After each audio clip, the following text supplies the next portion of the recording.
Perfecto. Ahora pasamos a contraste de hipótesis, el cual me da el famoso valor P. Recuerden, esto es muy importante, que las hipótesis pueden ser de distintas formas. Pueden tener hipótesis de investigación, las cuales pueden ser descriptivos, correlacionales, de diferencia y de causalidad. Muy importante, ojo, muy importante, hipótesis estadísticas de 1 y 2 colas. Entonces, ya saben que existen tipos de hipótesis. Muy bien, las hipótesis de investigación y las hipótesis estadísticas. Entonces, volvemos a nuestra tabla bivariada que vimos en un inicio. Nuevamente, yo veo que existe aparentemente una asociación en mi muestra, porque es el doble, las mujeres son el doble de diabéticos que los varones, ¿no? Y la pregunta es, ¿esto fue en mi muestra? Sí. ¿Cómo será en la población? En la población, entonces, ¿qué pregunta nos hacemos? Y miren, aquí viene lo curioso. Esta asociación que yo encontré en mi muestra, porque encontré una asociación, o sea, aquí nadie me puede decir que no existe en mi muestra, ojo, existe una viendo los porcentajes. Pero la pregunta del millón es, ¿esta asociación que yo encontré fue porque realmente hay una asociación, hay una diferencia, o simplemente fue por azar? O sea, este 2,64 y este 1,01 fue por chiripa, fue por azar. ¿Cuál es la verdad? ¿Me dejo entender? Entonces, nadie me puede negar que en la muestra existe una asociación. En la muestra. Porque las mujeres son el doble de diabéticos que los varones. Eso lo estoy volviendo a repetir. Pero esta diferencia, esta asociación que yo encontré, ¿es real? O sea, ¿así será en mi población? ¿O fue simplemente por azar? Estos valores me aparecieron por azar. Porque recuerda que cuando estamos hablando de probabilidades, el azar también está presente, nos guste o no. ¿Cómo podemos responder a esta pregunta? ¿Fue por chiripa o no fue por chiripa este resultado? Para eso me sirve el famoso valor P. El valor P, ¿ok? Si bien es cierto, tiene un significado, tiene una definición compleja, epidemiológica estadística compleja que realmente no nos concierne, ustedes deben saber que para un entendimiento mejor, el valor P es una probabilidad. Es una probabilidad. Es la probabilidad de que mis resultados sean por el simple azar. La probabilidad de que mis resultados sean por simple azar. Eso significa valor P. Muy bien. ¿Fue o no fue por azar? La pregunta es, ¿y ese valor P qué valores numéricos maneja? En porcentajes. Ese famoso valor P de 0,05 realmente es como decir 5%. Y si el valor P es el famoso 0,05%, lo que significa, ¿y por qué se dice que se acepta que un valor P menor de 0,05% es estadísticamente significativo? Porque si el valor P es menor de 0,05 o menor de 5%, lo que me dice es, y escuchen bien, que la probabilidad de que el resultado que yo encontré aquí, el resultado que yo encontré, se deba por simple azar, es menor del 5%. Entonces, como la probabilidad de que este resultado sea por azar es muy baja, es menor al 5%, sí debe haber una asociación. Sí debe haber. Y ese es el famoso estadísticamente significativo. Eso quiere decir que si yo tengo un valor P de 0,001, ¿cómo se lee eso? La probabilidad de que mis resultados que veo aquí se deban por simple azar es del 0,1%. ¿No? Del 0,1%. Entonces, si se dan cuenta, la probabilidad de que sea por azar es tan baja que es probable que sí exista una asociación en mi población, y eso es lo que se le llama asociación estadísticamente significativa. Nunca voy a tener un valor P de 0. Nunca. Nunca. A veces cuando ustedes vean un valor P así, por ejemplo, ¿no? 0.000, no quiere decir que el valor P sea 0. Lo que pasa es que los programas estadísticos normalmente te dan hasta 3 décimas, no más. Esto realmente se debería leer así. P menor de 0,001. Sí, P menor de 0,001. Simplemente el P te ha salido muy bajo. Aún existe una probabilidad de que tus resultados sean por azar. Existe. Pero como es muy baja de que sea así, es probable que sí exista una asociación estadísticamente significativa. O sea, que sí existe una asociación en la muestra. Muy bien. Entonces, recuerden que los contrastes de hipótesis son comparaciones. Muy bien, y tú normalmente los resuelves con el valor P. Muy bien, lo resuelves con el valor P. Y cuando tú haces todo este proceso de contraste de hipótesis, finalmente me dices si esta asociación es estadísticamente significativa o no, viendo el valor P. Y por si acaso, los contrastes de hipótesis o las pruebas de hipótesis pueden ser paramétricas y no paramétricas. Entonces, es muy importante de que ustedes sepan, que ya que nosotros trabajamos con probabilidades, podemos tener un margen de error. O sea, podemos equivocarnos.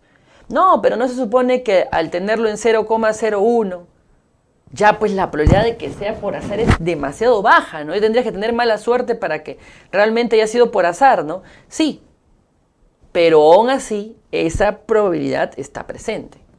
Entonces, debido a que nosotros no estamos completamente seguros porque todo lo trabajamos en muestra, nosotros realmente cuando hacemos un estudio, generalmente desarrollamos dos hipótesis, recuerden, la hipótesis nula y la hipótesis alterna. ¿Qué me dice, por ejemplo, la hipótesis nula o la hipótesis alterna? Por ejemplo, la hipótesis nula, por ejemplo, nos dice que no existe asociación, o sea, no existe. Por ejemplo, yo quiero saber si A está asociado con B. ¿Qué me dice la hipótesis nula? Que no existe asociación. Y la hipótesis alterna, que sí existe. Entonces, cuando yo quiero hacer un estudio, por ejemplo, de A con B, la asociación entre A con B, yo tengo dos hipótesis, nula y alterna. La nula me dice que no existe asociación y la alterna dice que sí existe. Esas son mis hipótesis. Recuerden que la hipótesis es la posible respuesta, lo que yo quisiera. Lo que yo realmente quiero es que la alterna sea cierta. Quiero encontrar una asociación. Pero existe su contraparte, que es la nula, que dice que no. Entonces, normalmente nosotros no vamos a saber cuál es la verdad absoluta en la población. O sea, no la sabemos. Por eso estamos haciendo el estudio, porque no la sabemos. Pero imagínense que nosotros sabemos la verdad. Imaginen que sabemos la verdad por ahí. Sabemos la verdad. Y aún así hago el estudio. Pero miren lo que podría pasar. Si yo, por ejemplo, digo que la hipótesis nula es verdadera, quiere decir que no existe una asociación, no existe. Y cuando yo hice el estudio, no rechacé la hipótesis nula, quiere decir que en mi estudio tampoco encontró. Miren, lo que me dice las columnas es, la verdad es, no existe, la asociación no existe, o sea, la hipótesis nula es verdadera. Y mi estudio dice lo mismo, encontró lo mismo, que no se rechaza la hipótesis nula, en pocas palabras, mi estudio tampoco encontró asociación. Si no encontré y no existe realmente una asociación, o sea, coincidió, qué bien, es correcto. Tengo un buen nivel, tengo un alto nivel de confianza. Es correcto. Pero ¿qué pasa? ¿Qué pasa en otro parámetro en el cual, por ejemplo, ¿no? Yo digo, la verdad es que no existe asociación en la población, no existe. Realmente, aunque tú lo hagas, no debería existir una asociación, porque no existe. Pero en mi estudio, como existe cierto margen de error, mi valor P salió en mi estudio menor de 0,05. Ah, genial. Yo digo, ¿no? Sin saber la verdad, existe asociación. No, realmente no existe. ¿Y por qué en mi estudio sí salió? Porque te salió por azar. Por azar. Y como el valor P tiene un margen de error, también se equivocó. Es así. Entonces, cuando la verdad es que no existe asociación, pero en mi estudio sí lo encontró, ese es un famoso error tipo 1, que es el famoso nivel de significancia. ¿Hasta cuánto yo estoy dispuesto a cometer ese error? Porque ese error lo voy a cometer cierta cantidad de veces. Ese es el famoso 5%. El nivel de significancia,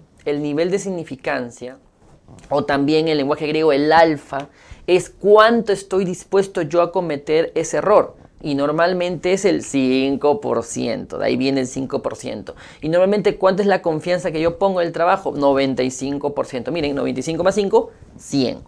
Entonces, vuelvo a repetir, cuando la verdad es que la hipótesis nula es verdadera, o sea, que no existe asociación, la verdad es esa, y mi trabajo lo encontró, ese es un error tipo 1. Ese es un error tipo 1. Muy bien, es un error tipo 1. En cambio, ¿qué sucede cuando en el estudio, ¿no? En el estudio tenemos justamente de que la hipótesis nula es falsa. O sea, la verdad es que sí existe asociación. La verdad es que sí existe asociación. Y en mi estudio también encontré asociación. O sea, vuelvo a coincidir. Eso es lo correcto. Potencia. Así se llama, potencia. Cuando la verdad es que la hipótesis nula es falsa y yo en mi trabajo rechazo la hipótesis nula, en pocas palabras, encuentro asociación, o sea que la verdad es que sí existe asociación y en mi estudio encontré asociación, eso es la potencia. ¿Cuánto es normalmente la potencia con la cual trabajo? 80%.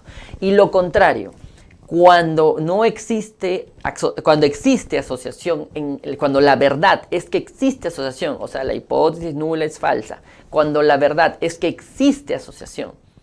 Muy bien, pero mi trabajo no encontró asociación. Oye, ¿cómo no lo va a encontrar si existe? Simplemente mala suerte. Mala suerte.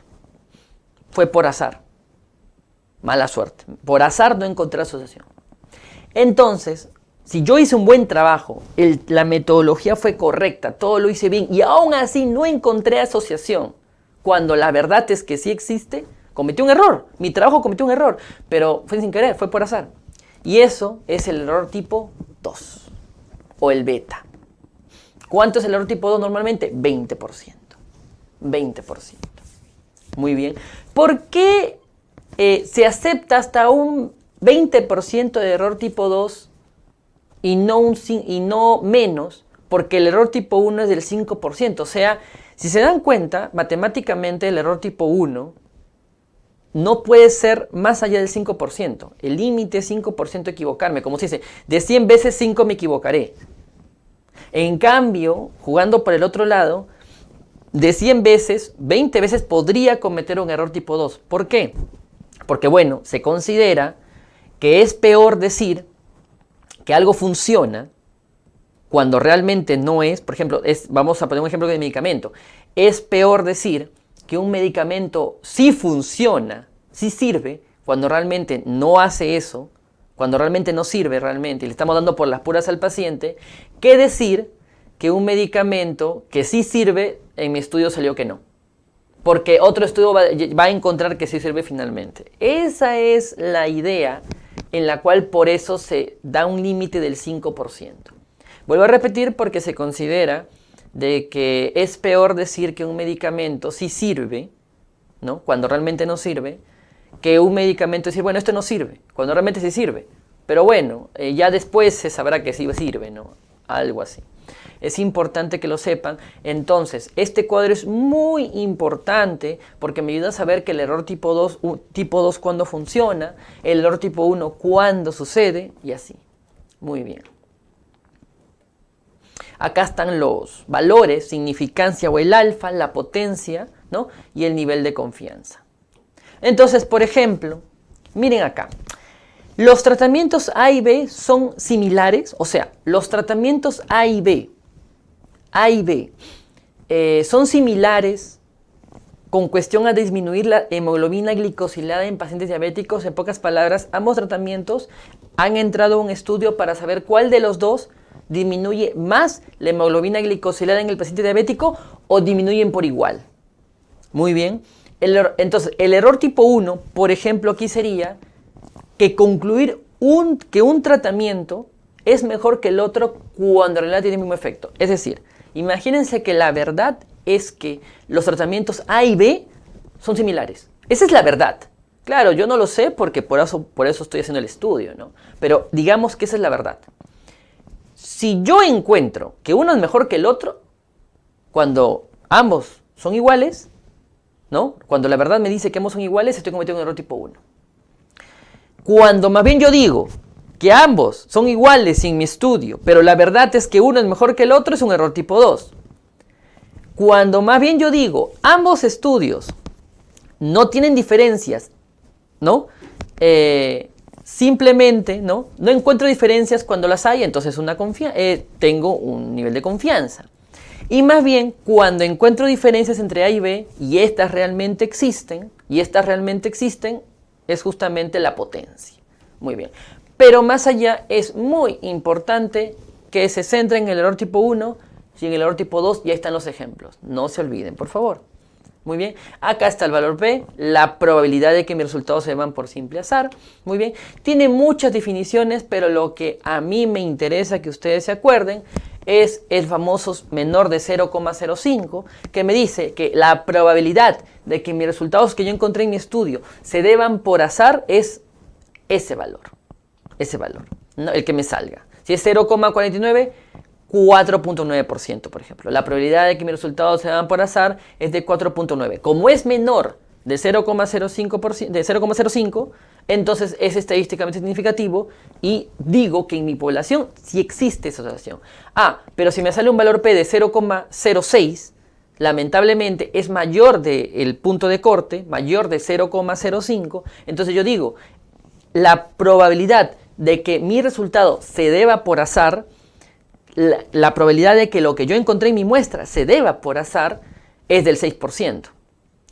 Y como es mayor del límite que yo he colocado, entonces no es estadísticamente significativo y es muy probable, y así concluyo yo, que en mi población donde tomé la muestra no existe asociación. Es así, todo por ese punto de corte. Muy bien.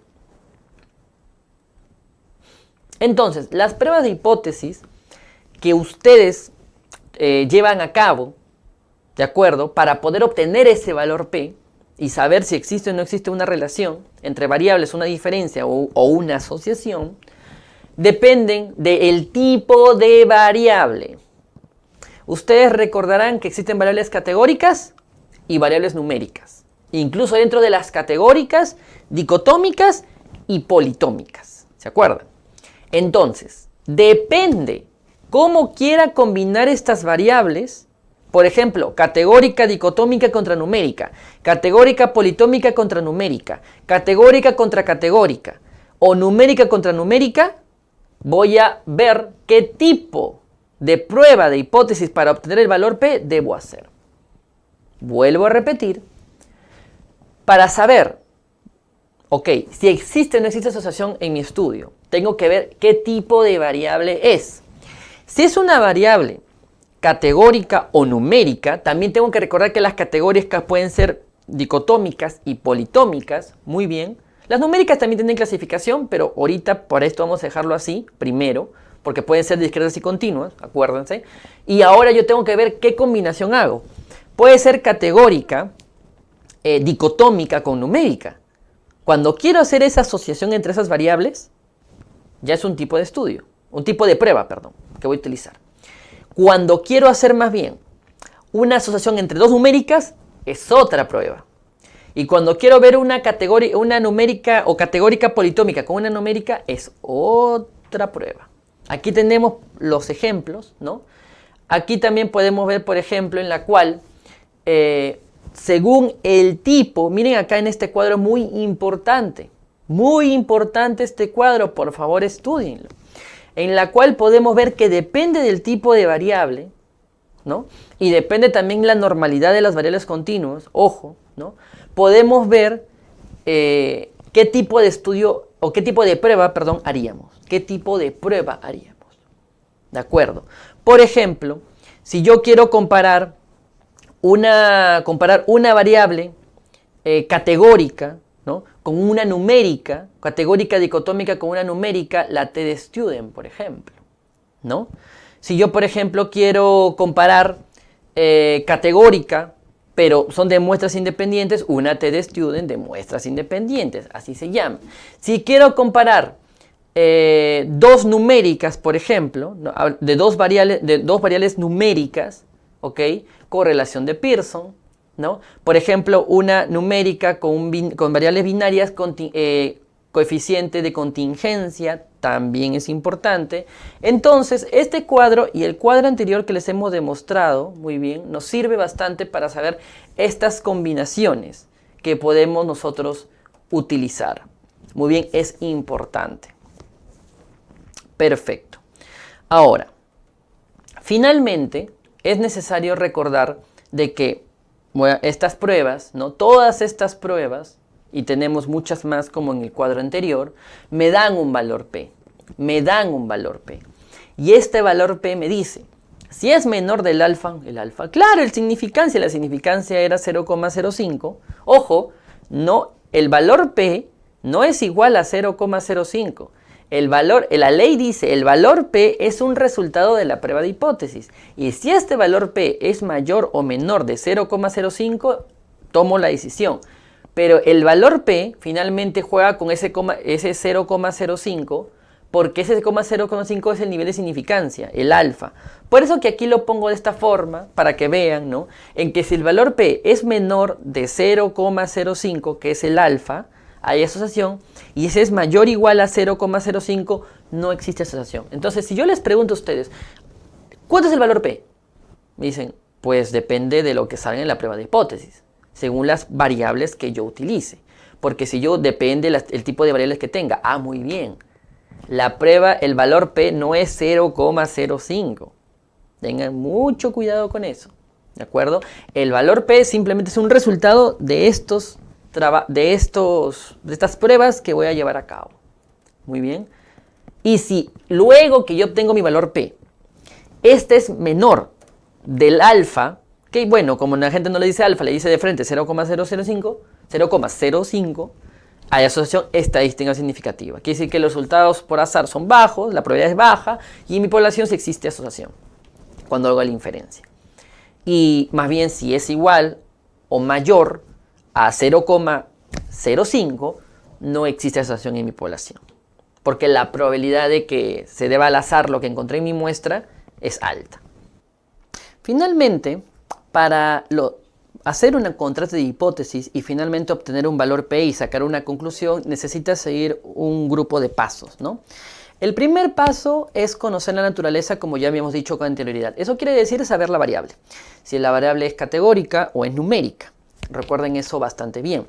Porque si la variable, por ejemplo, vuelvo a repetir, es categórica, dicotómica y es numérica, por ejemplo, la variable es numérica y es numérica continua y cumple la normalidad de datos, ¿no? Eso es importante, la normalidad, que hay muchas formas de poder evaluarlo.